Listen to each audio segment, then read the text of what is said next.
त्वमेव माता च पिता त्वमेव बन्धुः सखा त्वमेव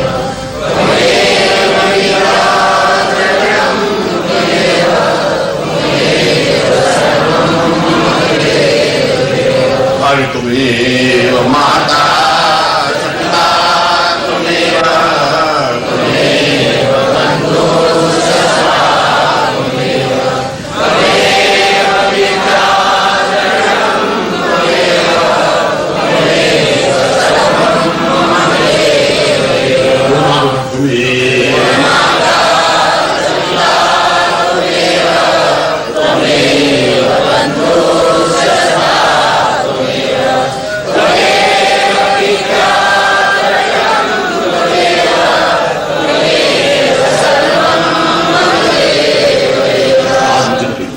पूज्याम सांगाय परिवाराय सायुधाय सशक्तिकाय शिष्टुं तां दीक्षा तुभ्यं संप्रददे कार्यो वतं मे देवी स्वरूपं जगदम्बं भवितं महितं सदैव यज्ञान्वतो हि पुरुषान्तरते स्वरूपं कालो कलिमा भवेत् रूपम्। अपने इस प्रवचन को साधकों के लिए और शिष्यों के लिए एक महत्वपूर्ण व्याख्या को लेकर के मार्कंडेय पुराण के इस श्लोक से अपना प्रवचन प्रारंभ करता हूं। आपने अनुभव किया होगा कि प्रवचन में केवल एक श्लोक लेते हैं और कोशिश करते हैं कि उसकी पूरी व्याख्या स्पष्ट हो सके, मगर ये जरूरी नहीं है कि एक प्रवचन में एक श्लोक की पूरी व्याख्या हो जाए। इसलिए कि नहीं है कि एक प्रवचन में एक श्लोक की पूरी व्याख्या हो जाए, इसलिए कि ये प्रत्येक श्लोक अपने आप में हजार हजार अर्थ लिए हुए होती है। जिसमें जितनी प्रतिभा होती है, जिसमें जितना ज्ञान होता है, वह उस श्लोक का उतना ही अर्थ लगा सकता है, उतना ही लाभ उठा सकता है। क्योंकि जिस व्यक्ति ने, जिस ऋषि ने इस श्लोक की रचना की,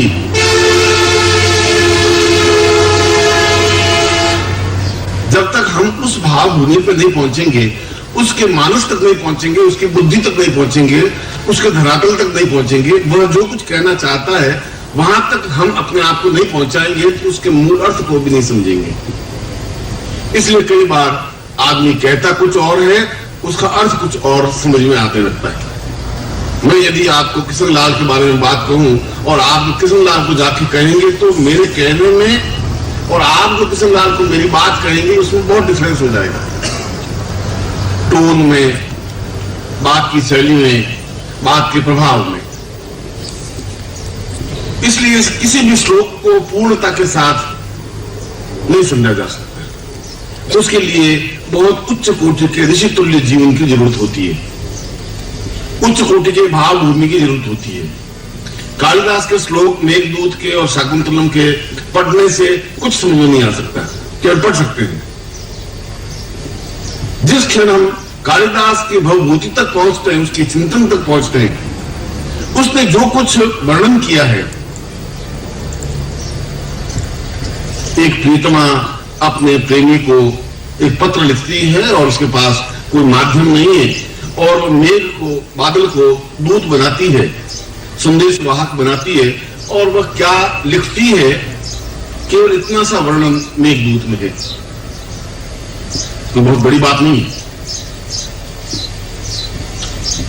मगर इतने से बात को उस पूरे काव्य में इस तरीके से कालिदास ने लिखा है कि संसार का वह ग्रंथ अपने आप में अद्वितीय बन गया है। चाहे कीट्स पैदा हुए हों, चाहे एनर्जी के मिल्टन पैदा हुए हों, चाहे कोई कवि पैदा हुए हों, उस कालिदास के उस शाकुंतलम की या मेघदूत की तुलना नहीं की जा सकती उसके काव्य की। और इस बात को वे भी स्वीकार करते हैं। इसलिए जब इतनी ऊंचाई पर उसको श्लोक लिखा है, उसी ऊंचाई पर पहुंचकर ही इसको समझा जा सकता है। जो स्वयं उस प्रकार का हृदय रखता हो,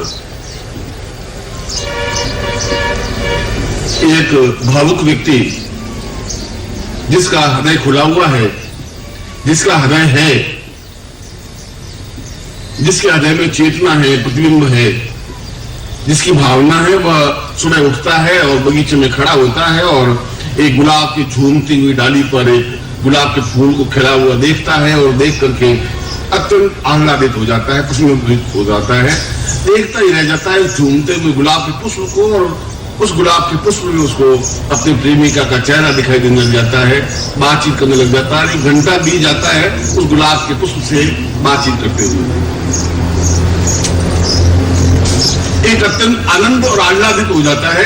1 घंटा उसका कैसे व्यतीत हो जाता है उस प्रकृति के साथ, उसको खुद को कुछ पता नहीं होता। ऐसा लगता है ये जीवन, ये क्षण, ये घंटा मेरा सार्थक हो गया।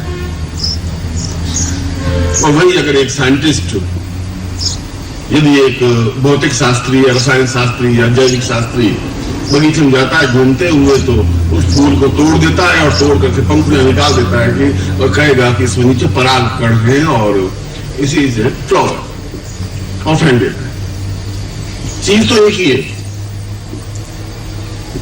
दोनों को समझने की क्रियाओं में अंतर आ गया है।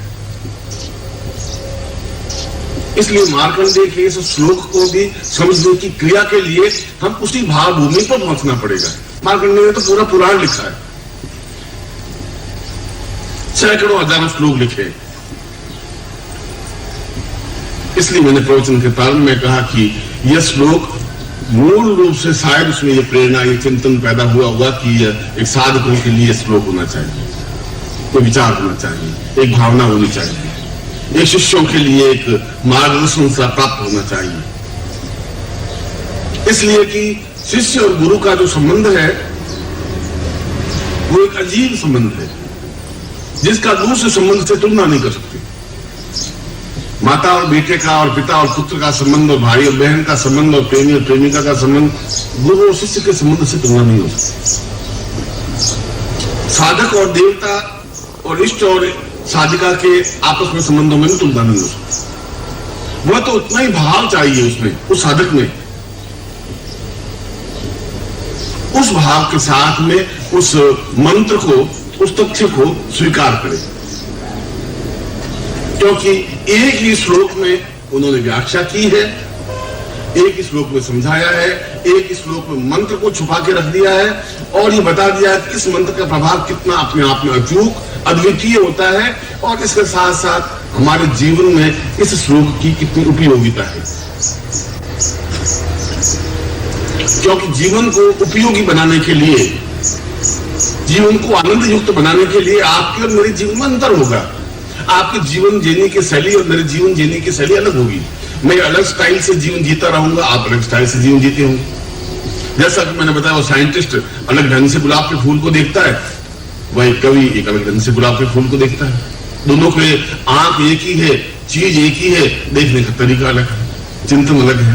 आंख बदल जाती है, भाव बदल जाते हैं, चिंतन बदल जाता है, यदि हृदय पक्ष जागृत है तो, और यदि हृदय पक्ष जागृत नहीं है तो साधना नहीं हो सकती। नीरस और ठोस व्यक्ति साधना नहीं कर सकता। साधना चट्टानों पर बैठ करके और मच्छाना पहन करके मंत्र जप करने से साधना नहीं हो सकती। साधना वो चीज है ही नहीं। हमारे जीवन का दुर्भाग्य हो गया है कि हमने शरीर को दुख देने में जीवन का सौभाग्य समझ लिया है।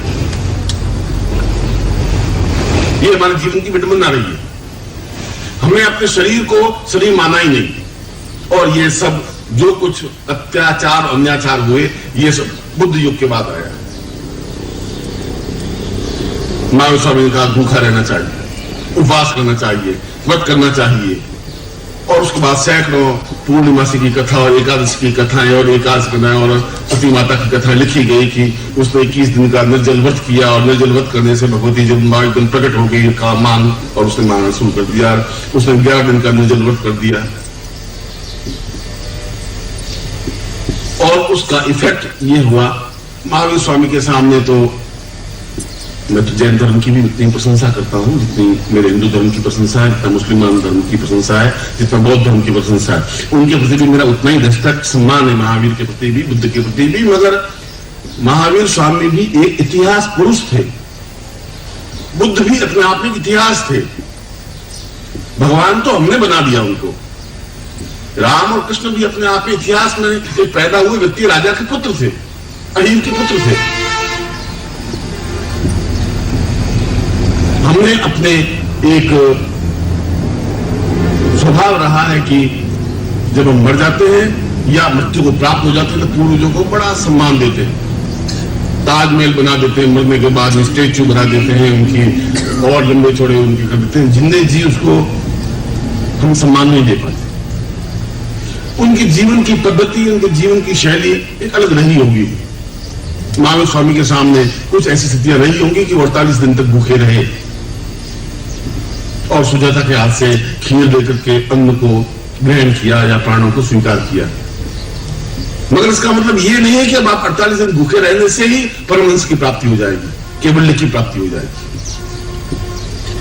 ये लकीर पीटने से इस देह को तोड़ने की जो क्रिया हमारे जीवन में बनी, उस देह की तोड़ने की क्रिया से हमारी साधना असफल हो गई।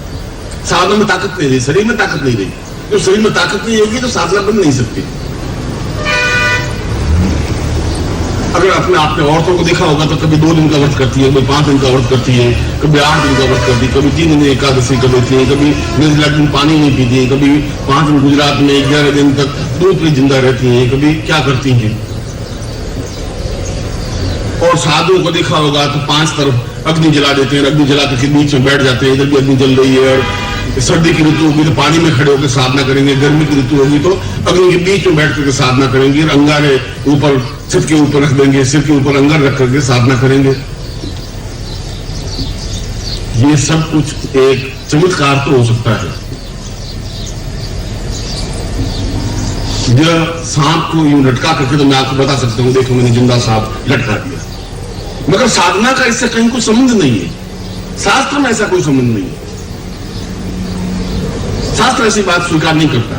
मार्कंडेय ने कहा कि जो ऐसा करता है वो साधक बन ही नहीं सकता, क्योंकि वो ठूंठ बन जाएगा, उसमें सरसता नहीं रहेगी, उसमें हृदय नहीं रहेगा, उसका भाव पक्ष नहीं बनेगा। जो भाव पक्ष नहीं बनेगा तो फिर मेरे श्लोक को भी नहीं समझ पाएगा।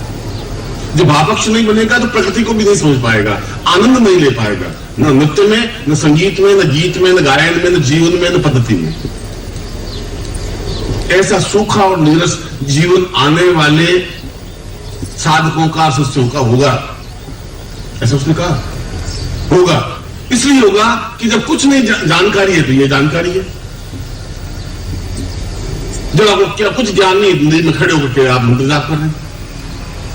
नदी में खड़े होने से मंत्र जाप से आपस में कोई संबंध नहीं है। चट्टान पर बैठ करके एक 24 घंटे खड़े रह करके उसमें कोई साधना का तुक नहीं है। ऐसे कहीं आपने हठ योगी देखे जो कांटों पे सोए हुए होते हैं और साधना करते हैं। नीचे कांटे बिछा देते हैं, कीले बिछा देते हैं। कीलों के अगर आप अभी उज्जैन के कुंभ में जाएंगे वैसे आपको सैकड़ों साधु मिलेंगे, नीचे कीले बिछी हुई है, सो रहे हैं।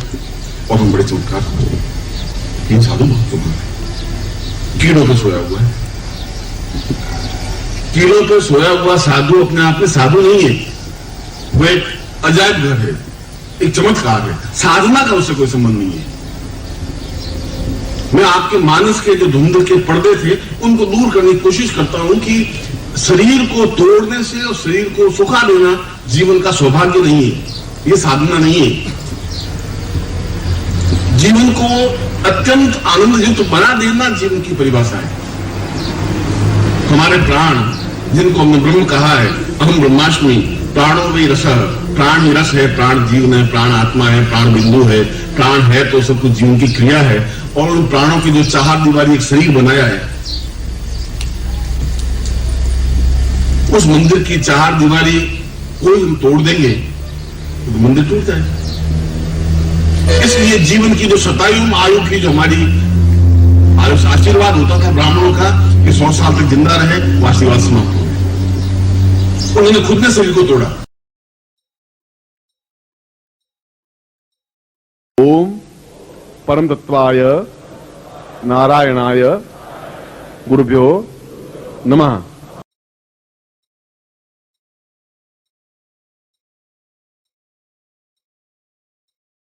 ओम ह्रीं मम प्राण देह रोम प्रतिरोम चैतन्य जाग्रय ह्रीं ओम नमः।